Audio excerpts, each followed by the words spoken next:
thing that I think that can be so critical, and it's simple, and it's a value statement, it's de-escalation. We all need to relax. Law enforcement, citizens, everyone, we need to relax. Let me make this clear. One way you do not express whatever you got tied up in you is through violence. I am amazed, at the energy that is being put into telling protesters to be peaceful.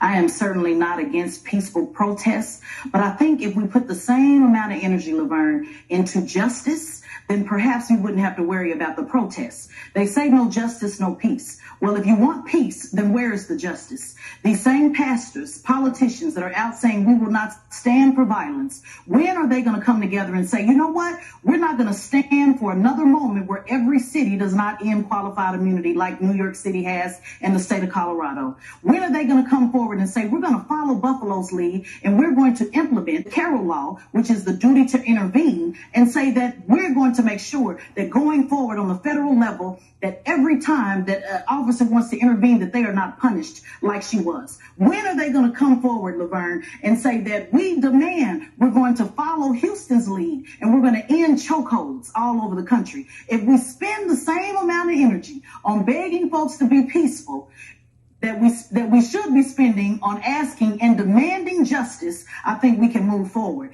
And I tell people this, every city where you are protesting, check and see if your local elected official is out there, because they should be out there with you side by side and demanding that these laws are passed on the state level and then eventually on the federal level.